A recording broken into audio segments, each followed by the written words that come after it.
I have my scale tarred out, and for this I need 480 grams of flour. I do have some einkorn, so I'm going to just add a little bit of this to get to my 480 just for fun. I worked with einkorn, and so I'm mixing this in with some hard white wheat. Can be even more accurate. There we go. For these pretzels. So this is going to be my first try making homemade pretzels with fresh milled flour. This is the recipe I created many years ago, and this is my newer updated recipe that I'm going to attempt using fresh milled flour. I had in the original recipe 4 cups of flour, and each cup is 120 grams.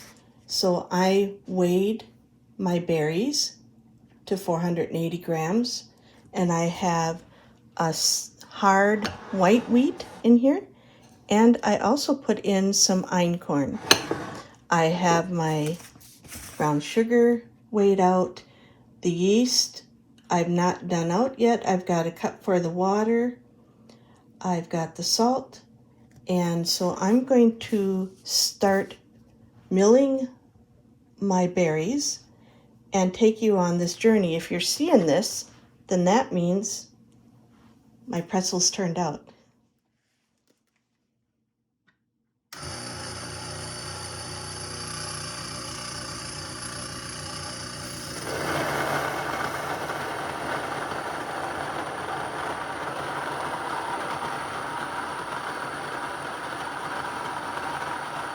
Now, because these pretzels have yeast in them, I'm using a hard wheat. I chose a hard white wheat because it is not as strong in flavor as the hard red wheat, and I want the pretzel to shine with the butter and the salt. I don't want it to shine with the taste of red wheat. So I've mixed just a smidge of einkorn in there to make up for the 80 grams. And this here ground comes to about 3 cups of flour, which my recipe I had 4 cups of flour. So because I'm using fresh ground wheat, you use a little less flour and a little more water if you're using a hard wheat, and I'm using a hard wheat.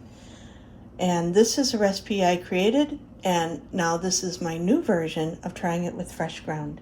I've always preferred active yeast over instant yeast. So I've got a 1/4 cup water, and I'm adding 1 and a very heaping 1/4 teaspoon of yeast. And I'm going to give it a pinch of sugar just for feeding. I've tried it with the instant yeast, but this is just how I've done it for 40 years. And when I was doing the learning curve of baking bread, I discovered that I had better results when I went back to using the active yeast. So I'm going to let this go into a slurry, and I'm going to add my other ingredients into my container. In my container, I'm adding 1.5 cups of hot water. I know once it hits the metal, it'll cool down. I'm also going to add my 2 tablespoons of brown sugar, which I just sent some on the floor. I'm also going to add the salt. 1.25 teaspoon of salt is what I have in this one, and I'm using a pink Himalayan salt. I also have Redmond salt. And it calls for 480 grams of flour, but I'm only going to add parts of it, and I'm going to get this kind of going. And then once my yeast is ready, I'll add my yeast slurry, and it's been just 2 minutes, and it's going to work. I can see that already. It's only been a few minutes, but I can tell my yeast is active, so I'm going to go ahead and add the yeast now.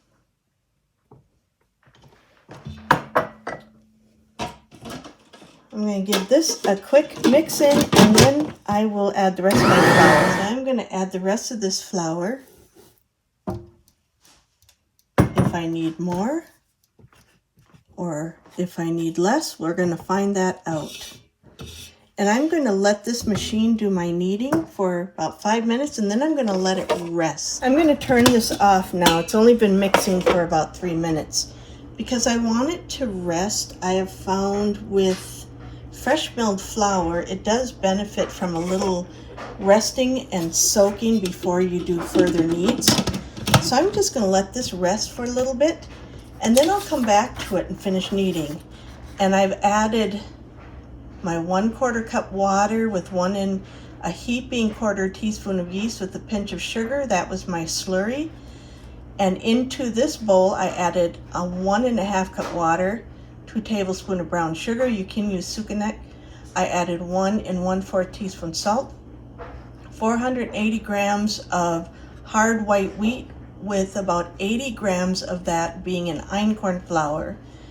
And I'm just going to let this rest now for a little bit. I'll come back and knead it.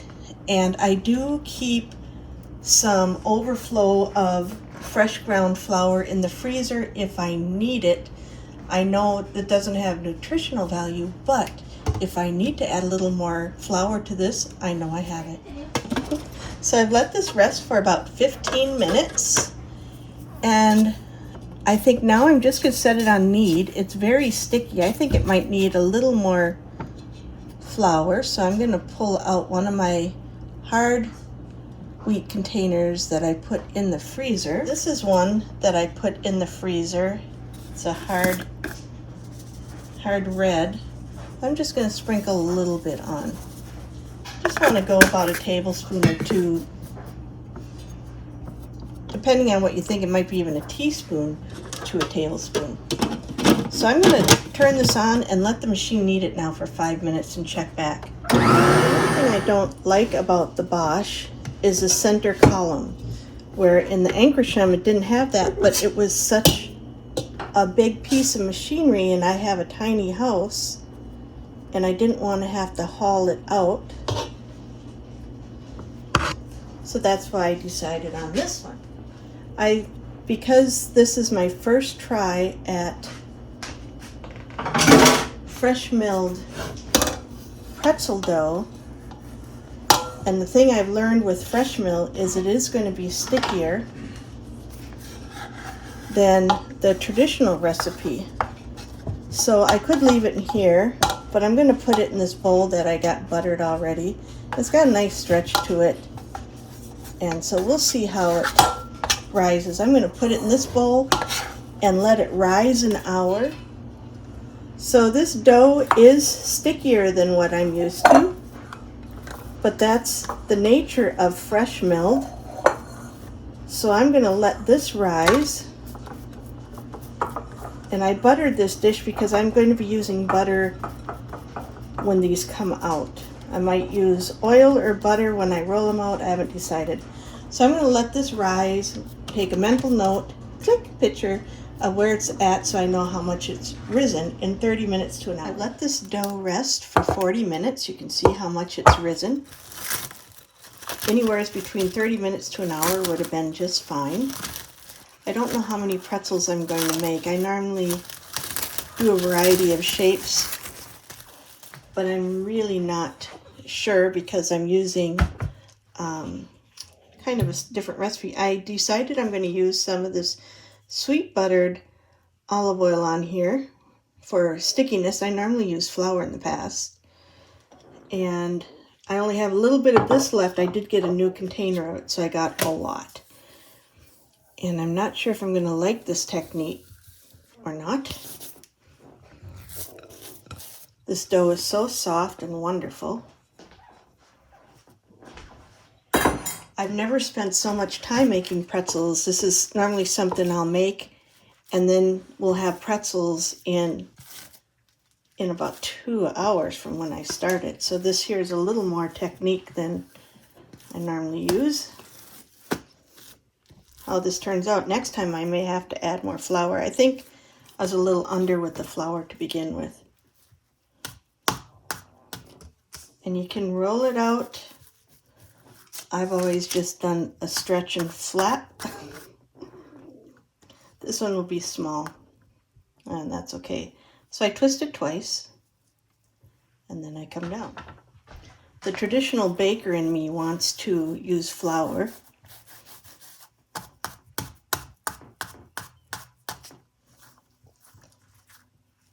And I've done this where I've just cut sticks and then cook the sticks in boiling water with baking soda. I'll do one more because I don't want to bore you with the rolling out of all this. And what I do by slapping it is it just kind of releases it and stretches it. It's what I've always done instead of rolling. And I normally use my long cupboard counter, which is on the other side of the room. But I already got this spot here prepared. So that's just in this one here kind of pulled a little bit there. And again, you just twist it twice and then bring it down. And you get your pretzel-y shape.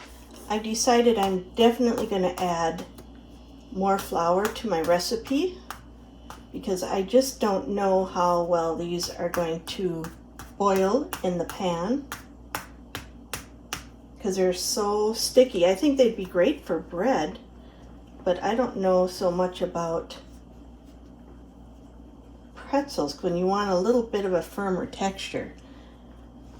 So, but it is what it is, this first batch. And so I've got my pretzels rolled out. I'm going to let these rest for 15 minutes. And then I'm going to put them in the freezer for 15 minutes. And the reason why is because I have found when I make pretzel rolls, if I chill the dough, it makes it easier. Yeah, these are really sticking here.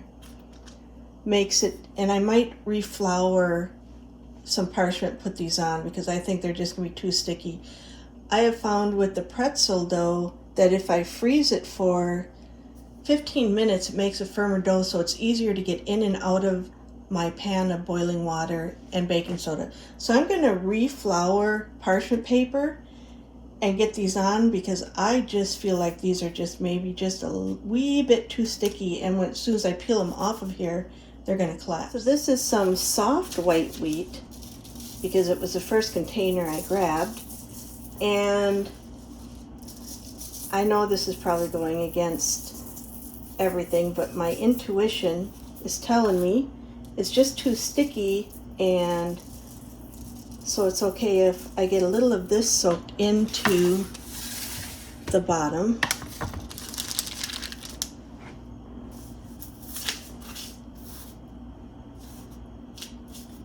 And then I'm going to let these rest. Can't even see these shapes very well. I lost the definition of that.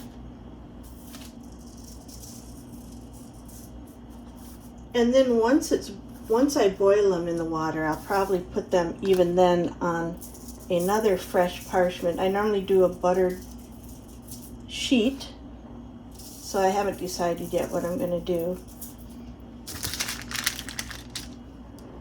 But I'm just going to relocate these because I'm afraid that when I pull them off to put them in the water, I'm going to lose a lot of the definition.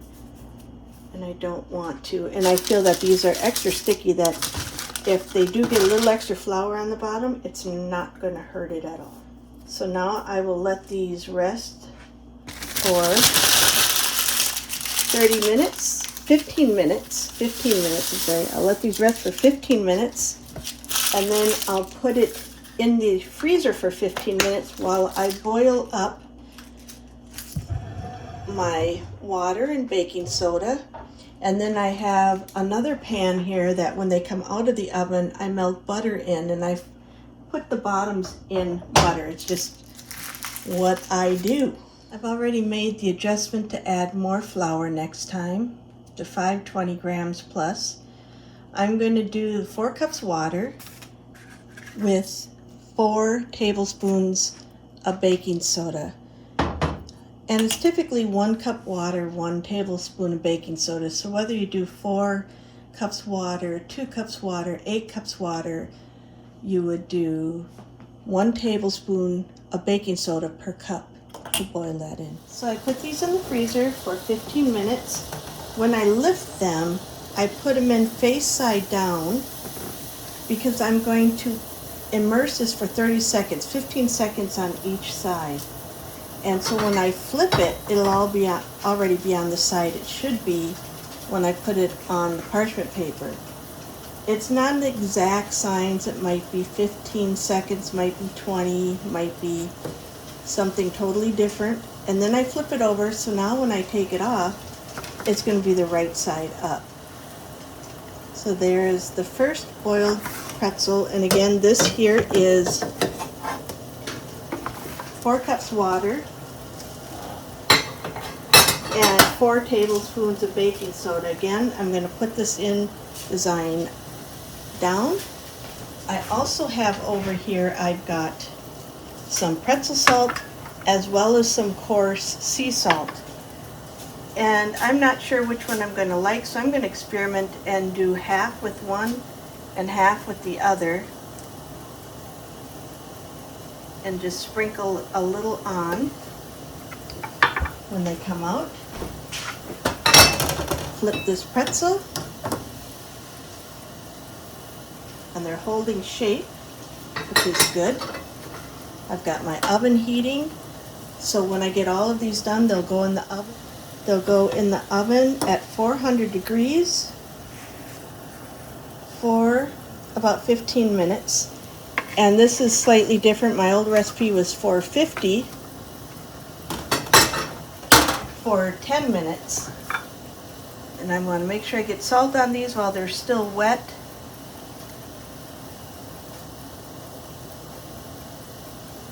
I have done pretzels in,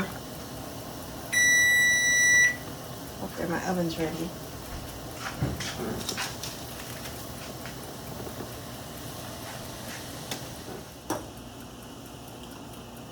I have done pretzels in lye and baking soda, and I prefer the baking soda over the lye.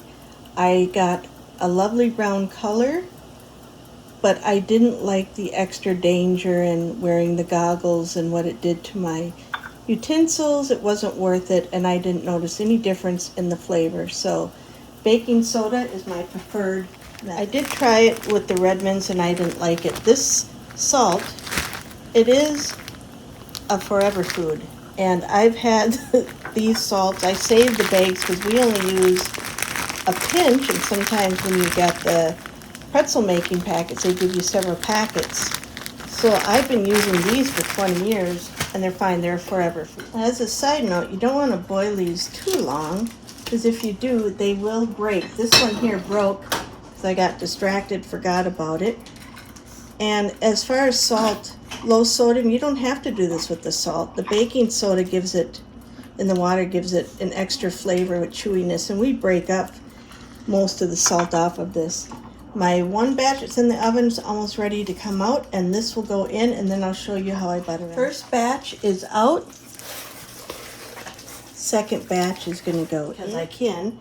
I take them straight off of here, and they're hot. Whew. And I put it in a pan of melted butter. Now you can touch the tops. I just don't want to remove the salt. I get the butter extra salty, so, and that's what I do to butter them. And then I typically put them salt side down. Oh, this is still hot.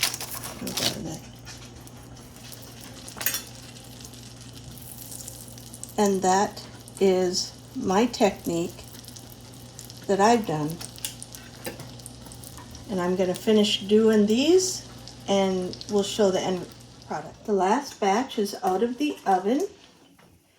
We did slightly taste one, just a part of one. And I've already made my adjustments. One thing I noticed is that they are a bit softer, which could be because I cooked it on a parchment paper at a slightly lower temp. So next time I'm going to try it on the buttered cookie sheets like I normally do. Otherwise, I think these turned out fantastic. And my family said that they were really good. And I'll get their opinion on a second bite when everyone can have a full pretzel here in a moment. I'm going to finish buttering these.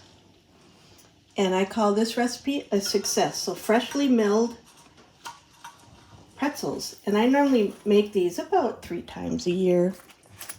So it's a treat. It's not an everyday thing by any means.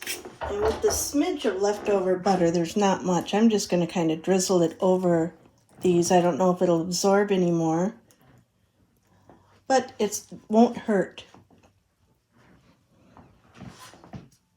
So my first attempt at fresh milled pretzels was a success. This is the recipe I followed, and you can see my notes for next time. I'm going to up the amount of flour to 520 grams.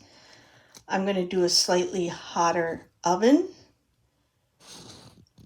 because I think that gets me a little crispier bottom. But for a first time doing a fresh grain milled pretzel, I'm very pleased with the success of this. Okay, this is our finished product. These ones are the recent ones I made. Grab whichever one you want and tell me what you think of them. This one. I want the one that's upside down. Oh, The broken one. oh, I want this one. Of course, no one grabs the...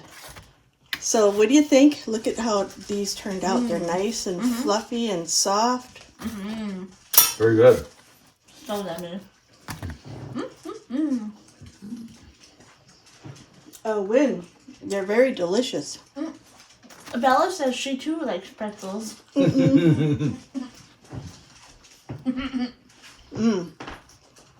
So good. It's superior. Oh, yummy. Family approved.